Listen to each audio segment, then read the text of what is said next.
God were to create a man and that man were to sit around and do fuck all, God will frown upon you. It's why you're never lucky.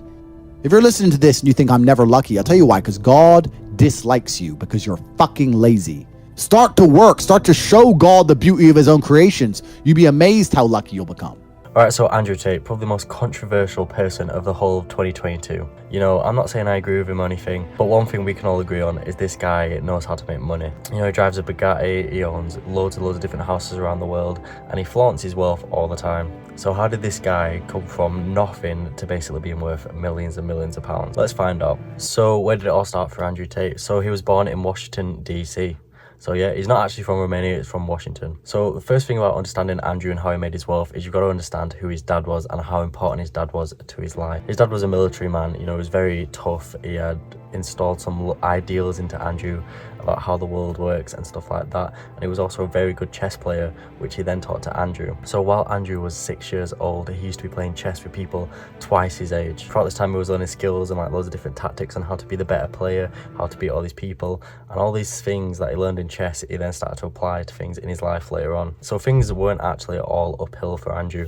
First thing you got to know about him is that his mum and dad split very early on in his life, and he ended up moving with his mum to England with his brother Tristan. Now, they didn't move into a nice house or anything, they moved into a hostel, and they was literally just trying to make ends meet. They had no money to their name whatsoever. And you can imagine for Andrew as well, his dad that installed all his ideals into him, you know, who he looks up to, who he used to play chess with all the time, he's gone now, he's out of his life. And, you know, there's no chess community over in the UK, so what does he do? Well, he decides to join MMA fighting. Now, he does this because it's like chess, you know, if you make a mistake or if you lose, it's completely your own fault. You know, it's 1v1, and whoever wins is the better player. So at 15 years of age, he joins MMA fighting. And at 17, after 2 years of training, he has his first ever MMA fight. So he's earning like a couple of £100 or whatever at this point, not much at all. But then he gets offered more money to join kickboxing. So Andrew, being a very money man, you know, his mum in a hostel and everything, he decides to give kickboxing a try. This pays off like ridiculous amounts. He ends up becoming the world champion kickboxer. Each fight paying up to £75,000. However, as good as that seems, you know, £75,000 for a fight would seem crazy to any normal person. After you take out all the fees of his managers, his coaches, you know, his promoters, he's only left with a couple of £1,000s for himself. Now, this wasn't good enough for Andrew. You know, he wanted more money. He wanted to apply his skills somewhere else. So he decided to leave kickboxing behind, and he put his money into something else. So this next part is where Andrew starts to get, you know, a bit of his reputation of being a bad person. So basically, Andrew's just on the internet one day and he sees an ad for, you know, like meet local girls in your area, something, you know, chat to girls online. We've all seen the ads. So this is when he gets one of his, you know, light bulb moments where he thinks, these people must be earning money, you know, I see these ads everywhere. Let's see how I can get involved. So at this point, he has 6 girlfriends, and none of them know about each other yet. They all think they're the only one girlfriend that Andrew has. And, you know, he's got these girls because, you know, of his kickboxing reputation, and they think he's got loads of money when at this point he really doesn't. That's how he's got his, you know, 6 girlfriends at this point. So what he ends up doing is he invites them all over to his house in London, and, you know, he has a business proposition for them. So he basically tells them, he's like, listen, you know, I've been seeing you all at the same time. I've got a business idea for you, and let's make some money online. You know, I'd like you to do this webcamming thing for me. Now, only 4 girls actually flew out to meet him in London, and then out of those 4 people, only 2 of them agreed to do it because, you know, they loved him. So basically what he did is he trained them up on, you know, how to talk to older men and stuff. So the problem was that the girls couldn't actually talk to these men because, you know, they've never had to actually talk to these older men before, and they were really bad at like getting the money from them. So what Andrew actually did is he used to be the ones typing. The girls used to pretend to type on the keyboards, but he was the one typing behind the screen. And, you know, because he knew the best ways to get the money out of them and milk them for all the cash. So you might be thinking, you know, how much was like an average day for him at this point? So the most money he's seeing at the minute is, you know, a couple grand for fights and stuff. Nowhere near how much he's got now. But at this point, you know, he was working 16 hours a day on this business, and he was earning around 3 to 4 grand a day. Now that is crazy money when you think that he went from living in a hostel to now making 3 to 4 grand a day. But that is only the start of this story. So he thinks the business needs to expand. We need more girls. He ends up hiring 75 different girls, and he also brings in his brother Tristan. This then leads them to, you know, buy 4 different properties over the UK, have loads of accountants, and like gets loads of staff involved. And at this point, they're making over $500,000 a month.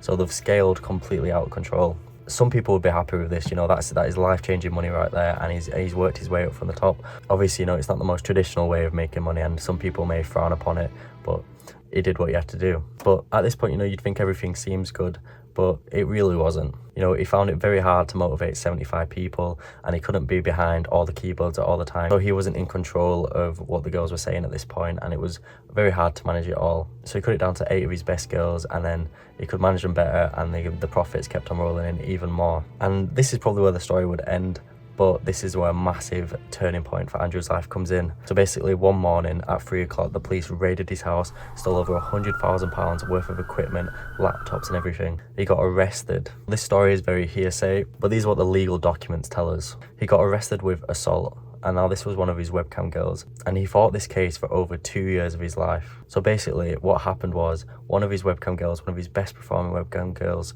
got really drunk one night and threw up on his carpet. He then told her to clean it up the next morning, but she said, no, I don't have to. I'm your best worker. I'm bringing in the most money. I don't have to do this. So Andrew, being at Andrew, wants to set an example. He can't let all these other girls think, oh, they can just get away with whatever. He fires her on the spot.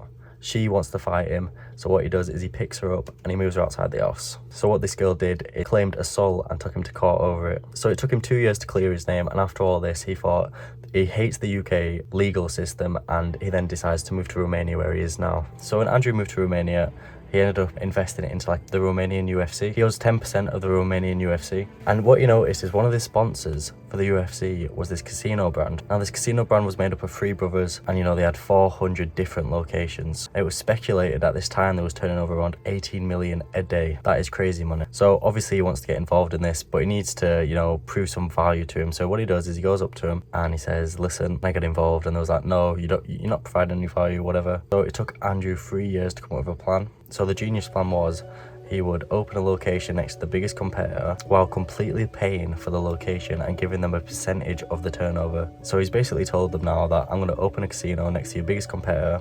It's not going to cost you any money, and I'll give you some of the turnover. You know, it was a deal that they couldn't refuse. So the way he actually made this casino become so popular and he made so much money out of it was he noticed that 2 doors down from the casino was a Starbucks.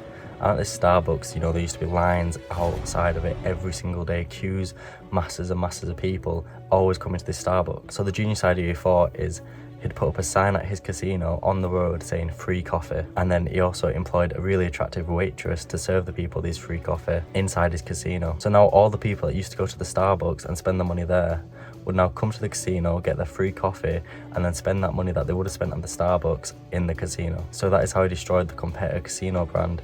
And then the 3 brothers that own the big casino brand trusted him and knew he was the real deal. He then opened up 15 different casino locations and bought his famous Bugatti, which cost over $2 million. So that is probably the last time we would have heard from him if, you know, everything just went as normal. But then the pandemic hit. So when the pandemic hit, you know, he cut a deal with the Prime Minister at first, you know, to keep the casinos open, like a little backdoor entrance to the casinos and whatever. But once again, Andrew faced the government and the problems that the government had given him. So the Romanian government ended up taking a deal from the European Union. You know, they was offering to pay them a lot more than Andrew was offering to bribe them to keep the casinos open just to follow regulations. So he had to close down his casino business. So at this point, you know, he's got millions and millions to his name. He could just settle on that. You know, his casino business closed down. He could probably retire and he could live a happy life. So this is where the social media fame starts to hit. Throughout his life, his dad has put, you know, these ideas in his head on how the world works, what the Western societies, you know, they're not good for men and all of this stuff. He then goes on to podcasts and, you know, he says all these views that he thinks. And, you know, because no one really speaks about this stuff, he ends up building like a cult-like following, millions of people following him and like listening to what he's saying. This also brings millions of people that absolutely hate his guts. You know, views and engagement, it's all money, it all comes into him. Doesn't matter if it's good or bad. Clips from podcasts and stuff start going viral of stuff that he says. I'm sure you've all seen some videos, but they're getting millions and millions of views. And then he starts to learn that the more controversial things he says, the more views come in. He then comes up with a genius idea instead to sell a course.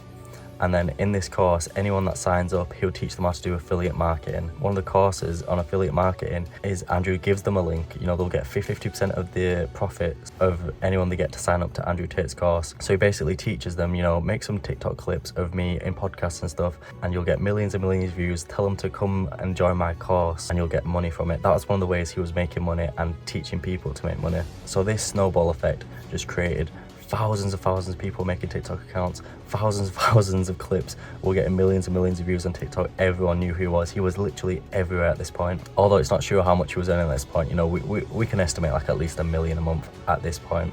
And so yeah, that is how Andrew came up from living in a hostel all the way to the millionaire that he is today. Why I think I fight? Do I enjoy it? No. Do I enjoy training? No. Do I enjoy cutting weight? No. Am I nervous? Yes. Do I think to myself, what am I doing? Yes. Completely. Unfortunately, it's one of those things you're either born with or you're not.